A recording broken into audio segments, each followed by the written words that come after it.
시청자 여러분 안녕하십니까? BTV 주간 종합뉴스 시작합니다. 경기도에 대한 국정감사에서 최근 발표된 부동산 대책과 관련한 질의가 나왔습니다. 일부 의원들은 부동산 정책과 관련해 김동연 경기도지사의 과거 발언을 거론하며 설전을 벌이기도 했는데요.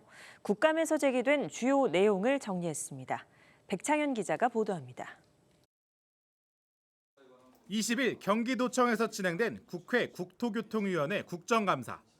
이날 국감의 주요 주제는 부동산과 교통 문제였습니다. 국민의힘 의원들은 주로 부동산 문제에 대한 질문을 던졌습니다.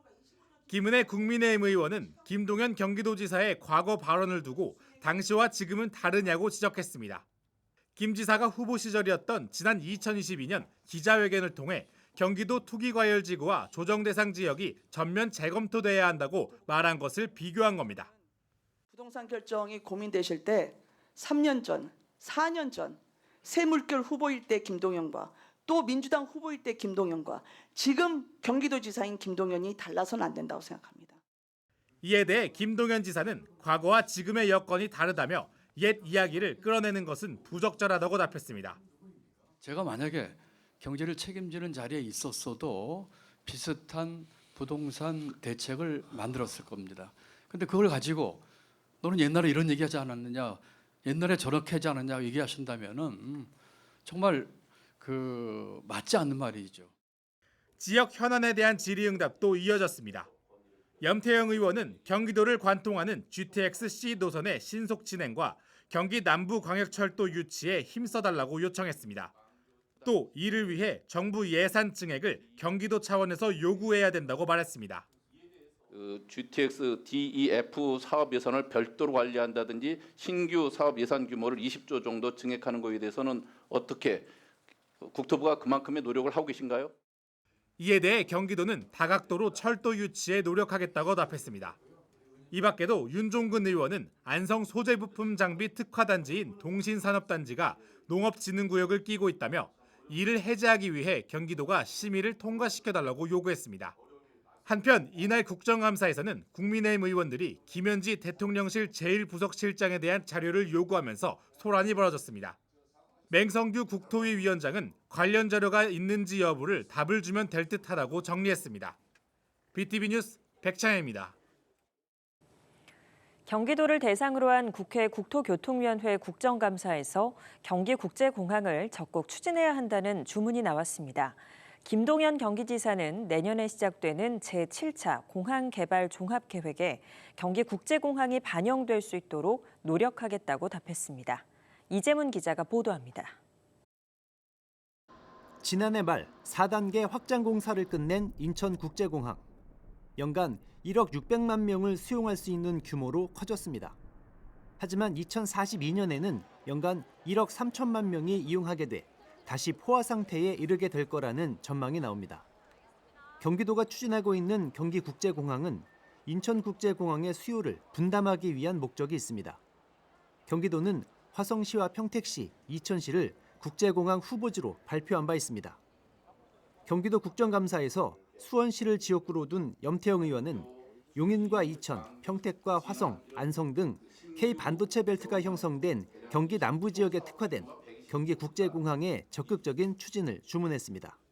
인천공항이 동북아 허브공항의 역할을 강화한다 그러면 경기국제공항은 실수요자 중심의 지역 산업 맞춤형 공항으로서 그 역할을 분담할 수 있다고 보죠. 의원님 이야기하신 그 내용도 저희가 참고를 해서 검토 중에 있습니다. 경기국제공항을 건설하려면 우선 내년에 수립하는 제7차 공항개발 종합계획에 반영돼야 합니다. 기존 공항이라든지 신공항을 포함해서 그 항공 수요를 산정하고 그 결과를 토대로 어떤 방향성을 정할 계획입니다. 이에 대해 김동연 경기지사는 염태영 국회의원과 뜻을 같이 한다면서 적극적인 추진 의사를 밝혔습니다. 7차 계획 자체 시간이 좀 촉박하기 때문에 국토부와 좀 협의를 좀 해서 이 문제가 좀 진지하게 고려되고 반영될 수 있도록 하는 방법을 찾도록 하겠고. 경기국제공항 추진을 두고 수원 군공항을 이전하기 위한 포석이 아니냐는 화성 시민들의 반발이 계속되고 있는 가운데 내년에 제7차 공항개발 종합계획에 반영될지 관심이 모아집니다. BTV 뉴스 이재문입니다.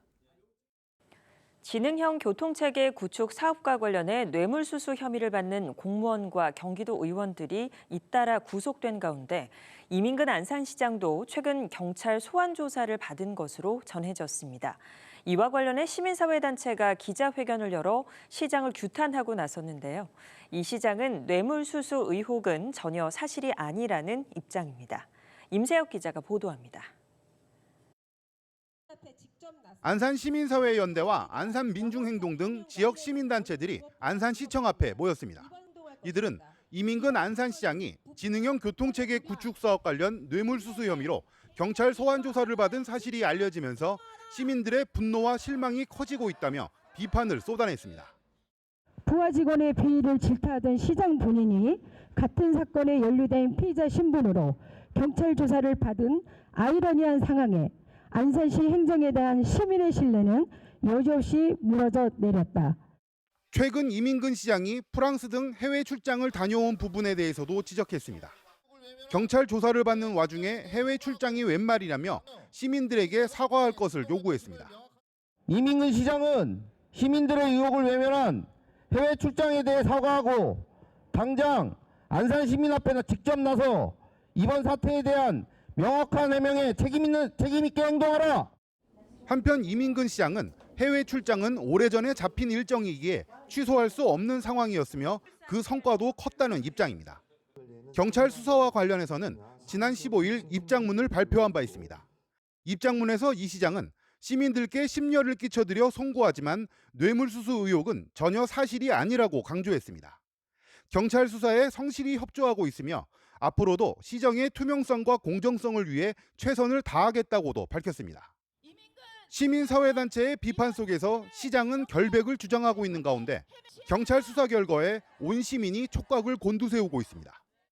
BTV 뉴스 임세혁입니다. 현재 동탄까지 운행하는 GTX A 노선을 평택 지제역까지 연장하는 사업이 중앙정부 투자심사를 조건부로 통과했습니다. 평택시는 오는 2028년 개통을 목표로 사업을 추진할 계획인데요. 서울과 30분 거리로 단축될 것으로 기대를 모으고 있습니다. 배상민 기자입니다. 지난해 초 국토교통부가 발표한 수도권 광역급행철도 GTX-A 평택 연장 사업. 기존 수서 고속선을 활용해 본선 구간 종착점인 동탄역에서 평택 지제역까지 20.9km를 연장하는 사업입니다. 국가철도공단 타당성 검증, 한국지방행정연구원 타당성 조사를 통과한 사업이 마침내 본격화됩니다. 얼마 전 행정안전부 중앙투자심사를 조건부로 통과했기 때문입니다. 조건에는 재원 조달 계획에 따른 사업 추진, 국비 확보 등 추가 재원 확보 방안 마련, 실시 설계 완료 후 2단계 심사 등이 포함됐습니다. 노선이 연장되는 2028년부터 평택에서 서울로 출퇴근이 30분 이내로 단축될 전망입니다. 시는 기본 실시 설계 예산 확보, 후속 행정 절차 등을 적극 추진할 방침입니다.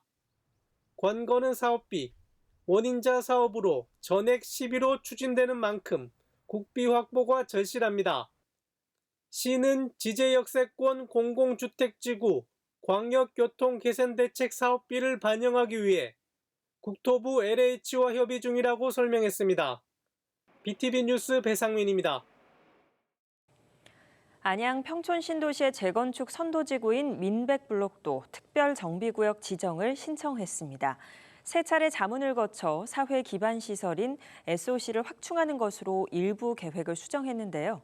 민백블록도 연말쯤 특별정비구역 지정이 예상되고 있어서 주민들의 기대가 한층 높아지고 있습니다. 이창호 기자의 보도입니다. 평촌 신도시의 꿈마을 민백블록 주민들이 특별정비 계획안을 수립해 안양시에 제출했습니다.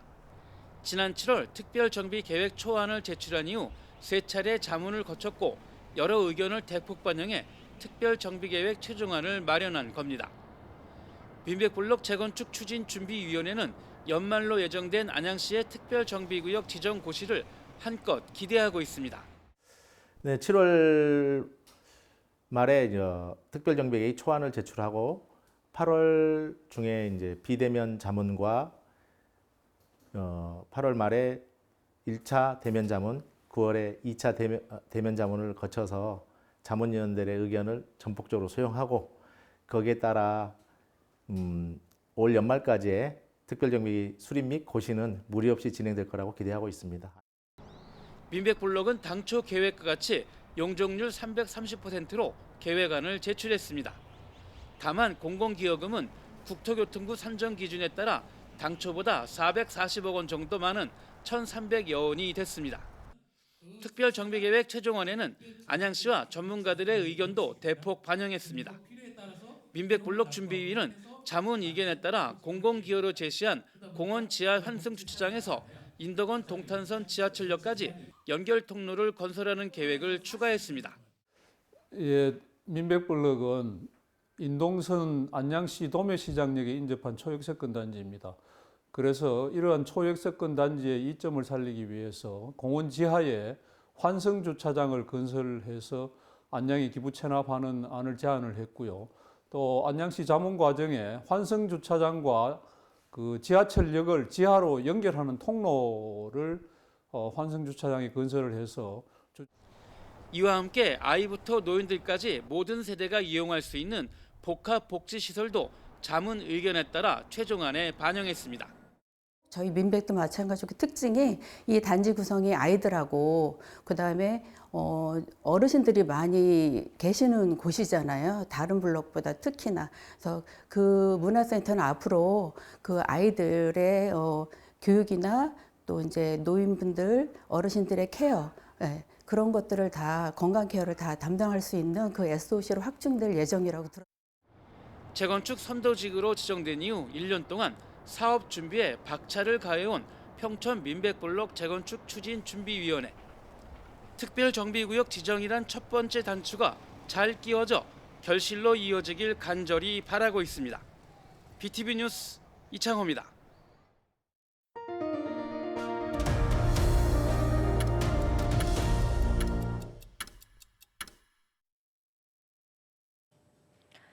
올해 유난히 자주 내렸던 가을비에 요즘 농가들이 비상입니다.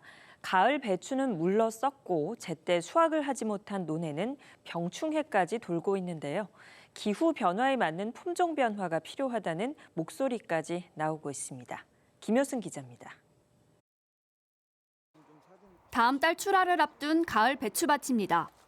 군데군데 잎이 노랗게 말라 있고 아예 자라지 못한 배추도 있습니다. 김장철을 앞두고 속이 한창 차야 할 시기지만 배추는 밑동부터 썩어들며 뿌리가 녹아내렸습니다. 계속된 비에 햇빛도 받지 못하면서 생육기에 직격탄을 맞은 겁니다. 한 달 내내 비가 왔고 일조량이 없어서 지금 배추 뿌리들이 잔뿌리들이 전부 괴사를 한 상태고 그래서 무름병이 아주 심해서 거의 뭐 한 60, 70%, 50% 이상 정도 피해를 봤다고 보시면 돼요. 경기 남부 지역에선 이달 들어서만 열흘 넘게 비가 내렸고 누적 강수량은 100mm를 넘었습니다. 계속된 비로 수확기 벼농사도 피해가 큽니다. 잎에 가시처럼 얼룩이 생기는 가시 무늬병으로 벼가 까맣게 말라붙거나 아예 벼가 넘어져 물속에서 발아하는 수발아 현상도 잇따르고 있습니다. 네, 그 비가 많이 와가지고 병충해도 더 많이 번졌고요. 그다음에 농작업하기가 조금 더 힘들어졌습니다. 이 도복된 벼가 그 수발아가 많이 생겨가지고 수확량 감소가 많이 될 걸로 예상이 됩니다. 이상기후로 농가 피해가 이어지면서 지자체의 고민도 깊어지고 있습니다. 지난 겨울 재난 수준의 폭설로 화훼 농가가 큰 피해를 입었던 용인시. 여름철 기록적인 폭염과 돌발 호우에 이어 이번엔 장맛비 수준의 가을비로 농가 피해가 잇따르자 방제 지원을 늘리기로 했습니다.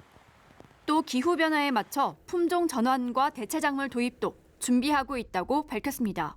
후기 병해충 방제 약제와 드론 방제비를 지원을 하였고요.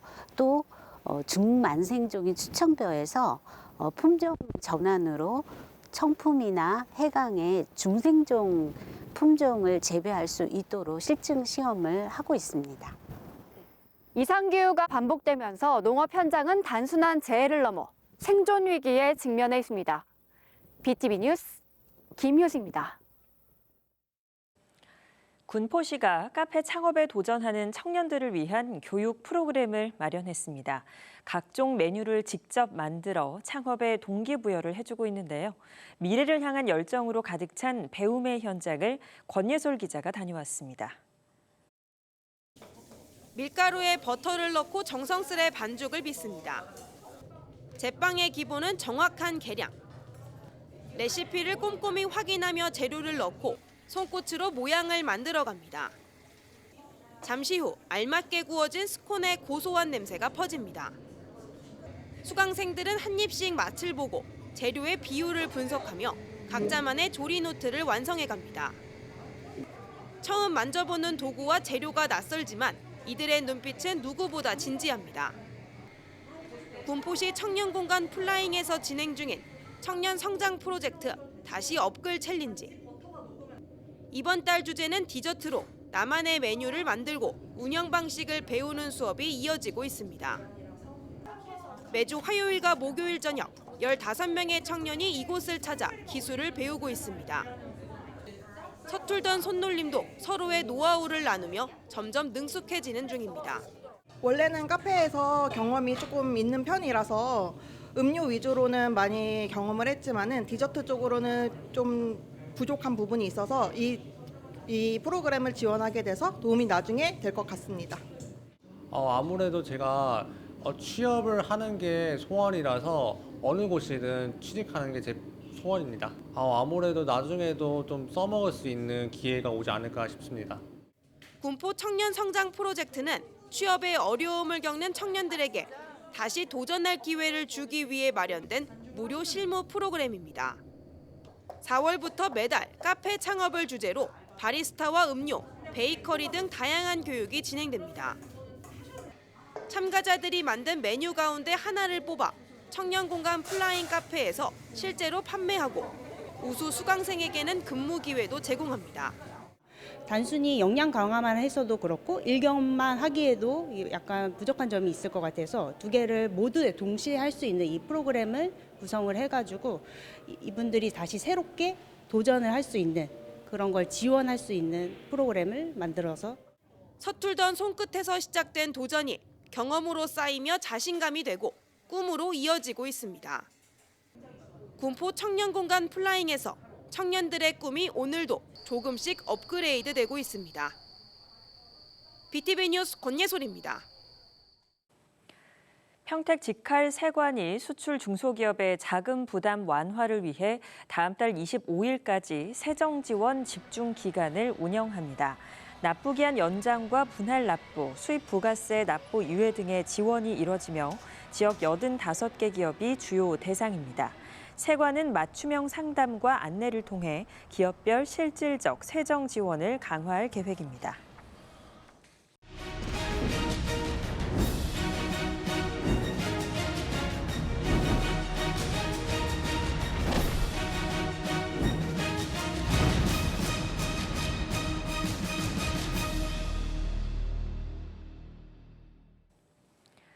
한 주간의 우리 지역 사건 사고 소식을 들어보는 경기 119 브리핑 시간입니다.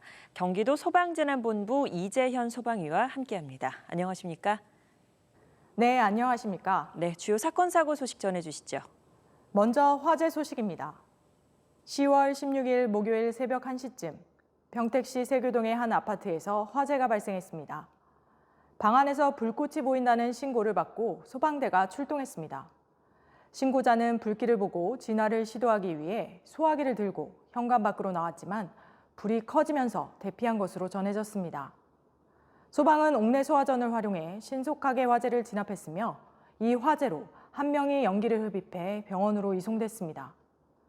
또한 아파트 주민 42명이 자력으로 대피했고 21명이 구조됐습니다. 이번 화재로 아파트 내부와 공동현관, 가재도구 등이 전소되는 1차 피해가 발생했으며 이어 다른 세대의 베란다 일부와 내부 그을음 등 2차 피해도 확인됐습니다. 화재는 오전 1시 25분쯤 완전히 진화되었고 정확한 화재 원인과 피해 규모는 조사 중입니다. 10월 20일 월요일 새벽 5시 35분경 오산시 걸동에 위치한 한 상가 주택에서 화재가 발생했습니다. 2층 거주자가 집안에서 불이 났다며 신고를 했습니다. 화재는 빠르게 확산돼 다수의 인명피해가 우려되자 오전 5시 44분 대응 1단계가 발령됐고 소방은 111명의 인력과 펌프차, 사다리차 등 총 37대의 장비를 동원해 진압에 나섰습니다.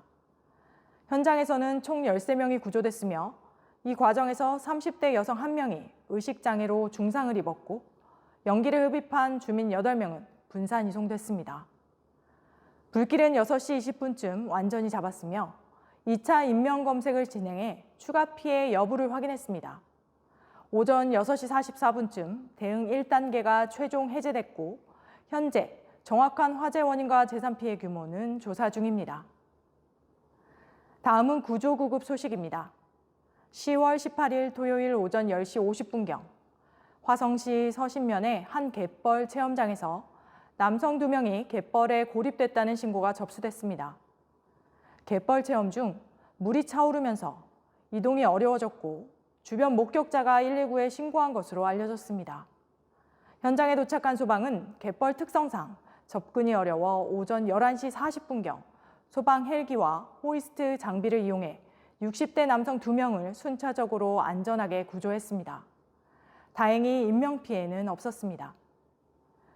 10월 20일 낮 12시 22분경 안산시 단원구 평택시흥선 남한산 IC 부근에서 차량 5대가 연이어 추돌하는 사고가 발생했습니다. 신고를 받고 현장에 도착한 소방은 트레일러 등 다수의 차량이 심하게 파손된 상태를 확인하고 신속하게 구조 작업을 실시했습니다. 이 사고로 50대 남성 화물차 운전자 1명이 사망했고 40대 여성과 60대 남성 등 2명이 부상을 입어 병원으로 이송됐습니다. 정확한 사고 원인은 관련 기관에서 조사 중입니다. 방금 전해드린 화재 사고 소식에서 보셨듯이 순간의 방심이 재산 피해와 인명 피해로 이어질 수 있습니다. 화재는 예방이 무엇보다 중요합니다. 가정에서는 전기 제품 사용 후 반드시 전원을 차단하는 습관을 생활화하시고 소화기와 주택용 화재 경보기를 구비하여 초기 대응이 가능하도록 준비하시기 바랍니다. 화재 발생 시에는 당황하지 말고 즉시 119에 신고한 후 안전하게 대피하는 것이 중요합니다. 화재 발생 상황을 살핀 후 불이 난 곳과 우리 집의 거리가 멀고 대피 경로에 연기나 불길이 없다면 신속히 대피합니다. 그러나 복도나 계단에 연기가 가득하거나 불길이 번진 상황이라면 무리한 대피 대신 외부 공기 유입을 막고 문틈을 젖은 수건으로 막은 후 구조를 기다려야 합니다. 안전은 작은 실천과 더불어 올바른 안전수칙을 미리 숙지하는 것에서 시작됩니다. 여러분의 적극적인 관심과 대비가 더욱 안전한 일상을 만듭니다. 고맙습니다. 이상으로 BTV 주간 종합뉴스를 마칩니다. BTV 주간 종합뉴스는 홈페이지를 통해 다시 보실 수 있습니다. 시청해주신 여러분 고맙습니다.